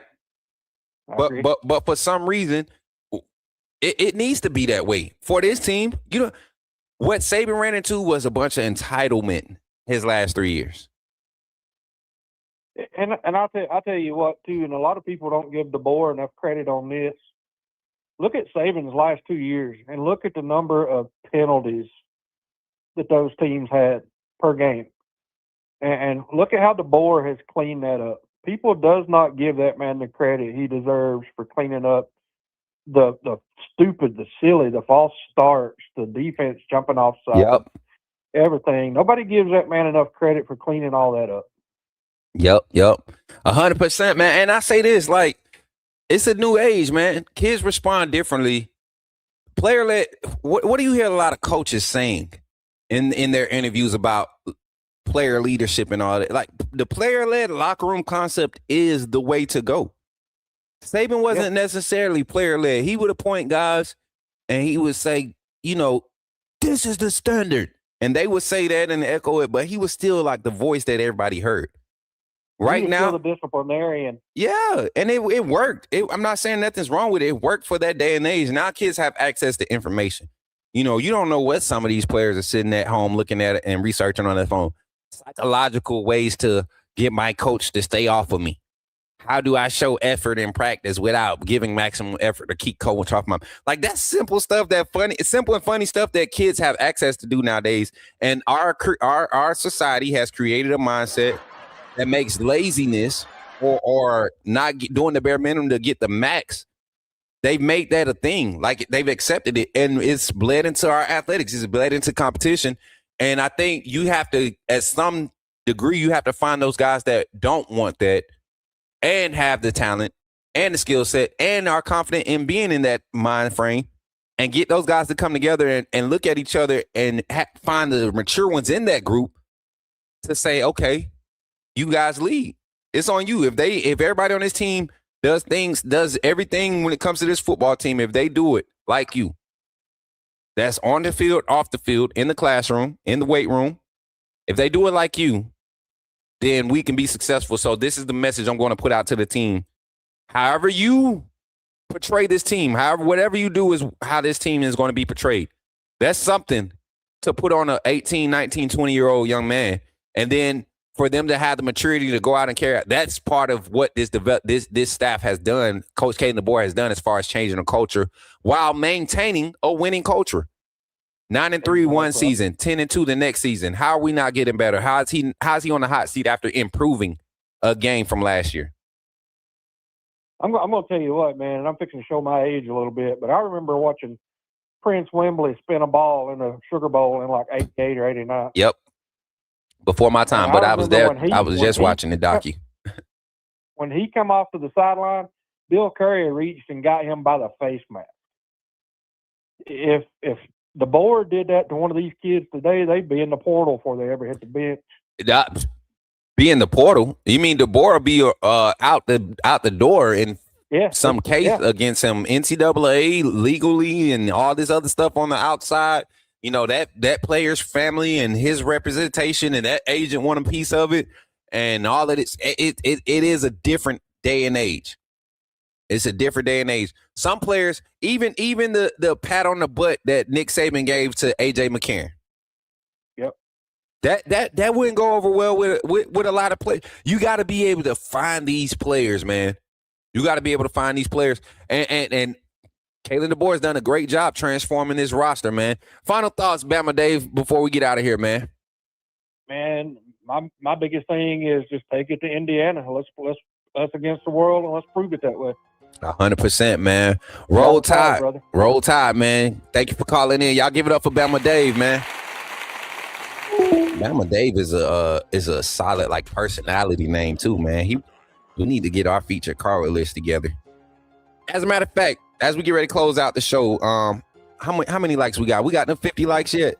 Oh yeah, we got 50 likes. If y'all want to know who in the portal, we about to reveal that here in the locker room. Members only live. We're going to change this to viewers, members only viewership. As a matter of fact, no. What I will do, members, soon as this live ends, I will go live from the mobile device, members only, and we'll do it that way. Because I need my producers to go handle their business. We got to come back. We got a big meeting tonight that I got to handle at 5 p.m. And then I want to have a meeting with my team. So I need them to go and handle things today. Huge meeting. Huge. Y'all see how big my eyes got? Huge meeting. But yeah, we're going to transition out of the show. But appreciate y'all for the 52 likes. Give yourself a hand in the chat. We got 65 in the chat. Let's transition out the show, man. Here on the Coach Smook Network, here at the hour and 50-minute mark. Thank y'all for the calls. Dalton, Bama Dave, and Jimmy from Ohio giving the phone line some heat this morning, giving us some great content and great feedback and their thoughts on how to fix Alabama. If you enjoyed that, make sure you continue to run the likes up. If you're on the other platforms, make sure you tap the screen. We're going to acknowledge some comments and do some closing announcements and get on out of here. Appreciate y'all for tapping the screen. If you're not a member of the AAA family, man, think about becoming a member of the AAA family and joining the Coach Smook Network. Shout out to our sponsors, Walk-Ons. Shout out to Yon Urban Streetwear and Apparel. Shout out to Got One Recruiting Nation, man. Recruiting Network. We're getting our thing going. It's popping. I got a meeting with Sis today. If y'all didn't meet our new personality, she's coming on to the Coach Smook Network team as a collaborative effort with Got One. Our partner, our new partner, Chastity, make it do what it do. Man, y'all give her a hand clap, man. She not live right here with us right now. She probably looking on Twitter. She be on Twitter doing her thing, doing her thug thizzle all the time over there on Twitter. She really be making stuff happen. Connect the dots for everything. So, yeah, we got all that going. Shout out to them. Got One, us, Got One. And then also Manistee Executive Security, Helping Hands LLC, and all of the partners of the Coach Smook Network, and especially you, the AAA family. We appreciate y'all. Join the AAA family. Check it out. Glad you chose to stop by the channel today. Just wanted to give you an opportunity to really become a part of this community here at the Coach Smook Network. We like to call ourselves the AAA family. The AAA stands for authenticity above all. We just want to give you an opportunity to become a part of this community because we're growing and we're doing something special here as a fan base, not just for Alabama, but the fan community as a whole. We're creating an environment where it's safe to be yourself, be authentic, and meet people who share the same passion you share, whether it's for the same team or not. You can do this by becoming a member of the AAA family. You simply start by just clicking the link provided to you by one of the moderators in the chat, or it'll be pinned to the top of the chat. Click that link. It'll bring you to my homepage. When you get to my homepage, make sure you hit the notification button and turn on all notifications. Understand that there are multiple ways to support the channel, and each level has its perks. You can go through and read each perk. As we continue to grow, new perks will be added to each level. One thing we would like to highlight that all AAA members are greatly appreciated. It does not go unnoticed that you have taken time and hard-earned money to support this channel. Once you join, YouTube is going to ask for some payment information, and make sure you monitor your subscription dates. Also, if you really want to get interactive with the community and find out what's going on, think about joining our Discord family. This is where you can get into all the fan talk of the community, and also there are networking opportunities. Please be mindful that there are rules and that we expect everyone to treat everyone with respect.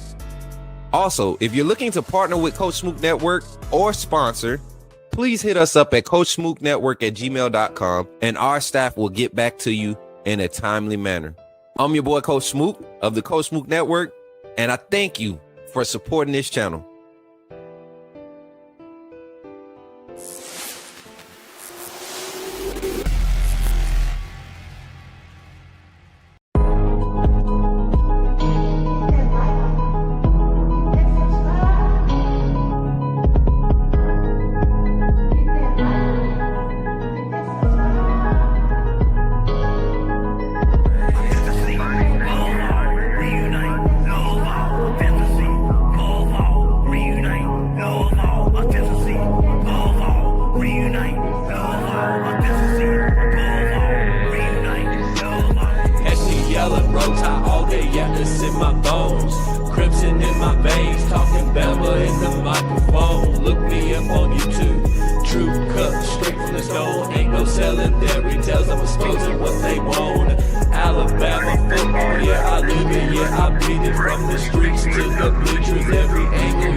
Break it down, every snap is like a coach of the team. Authenticity above all, that's where I stand.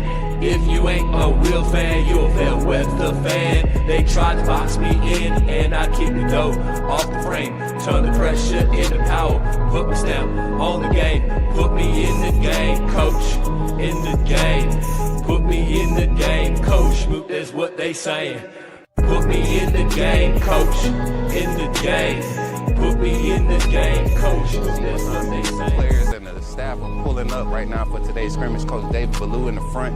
Y'all can see everybody pulling up, man. And boys over there, look at Deontay.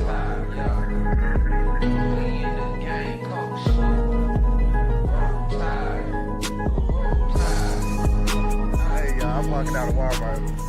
What's your name, bro? Man, my name Michael McKinney, man. I'm a true Alabama fan, and this man does a good job on his podcast. What's up, bro? Reviewing Alabama football. Keep doing what you're doing, man. Appreciate that, bro. Tide. Roll Tide, man.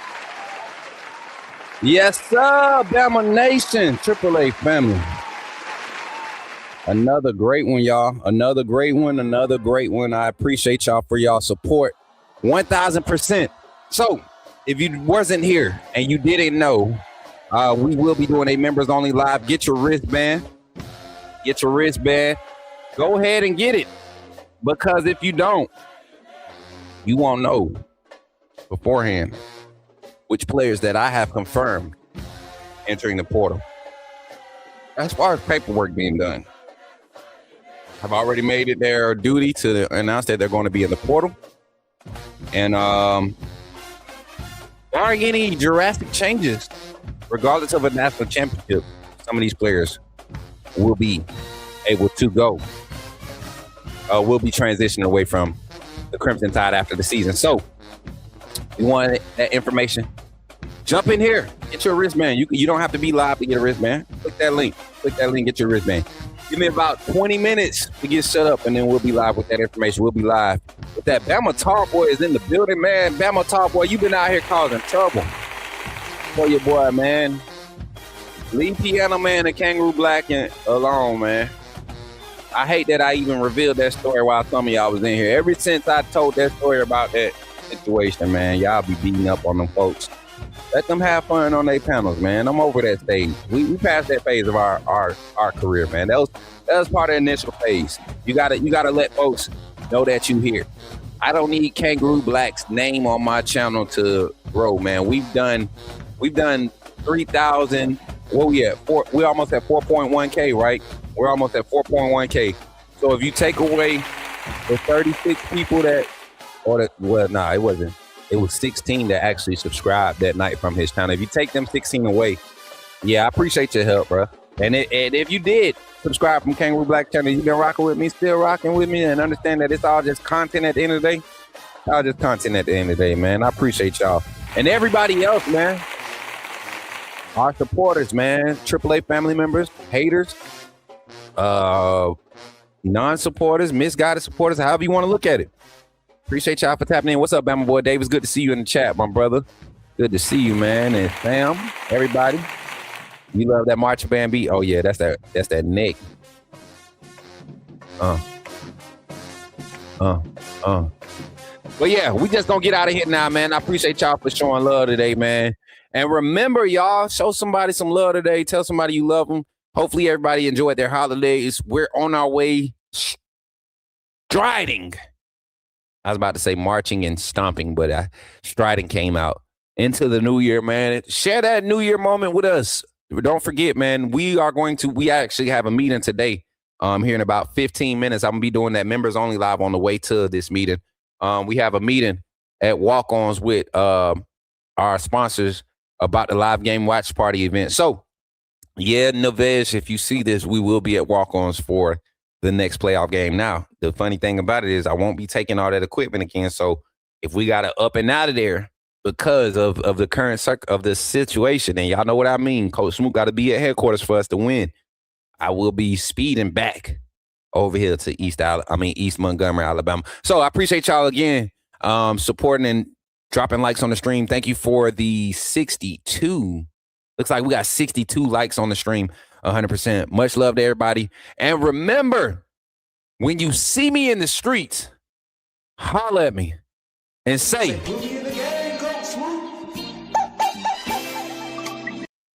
I'm going to leave y'all with a roll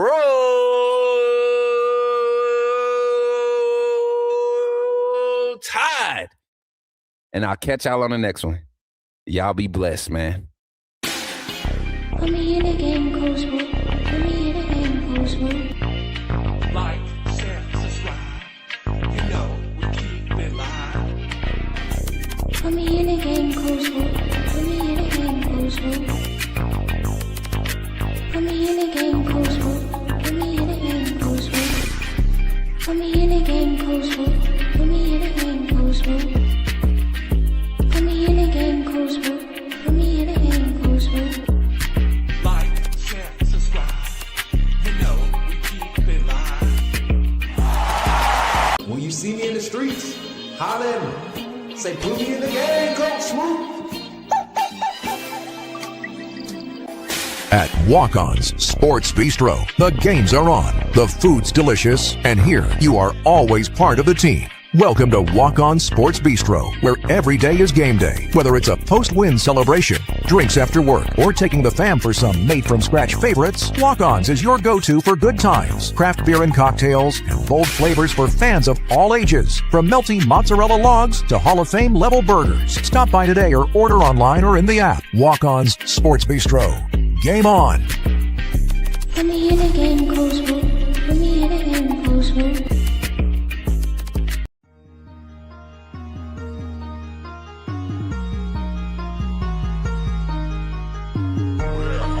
Better go subscribe.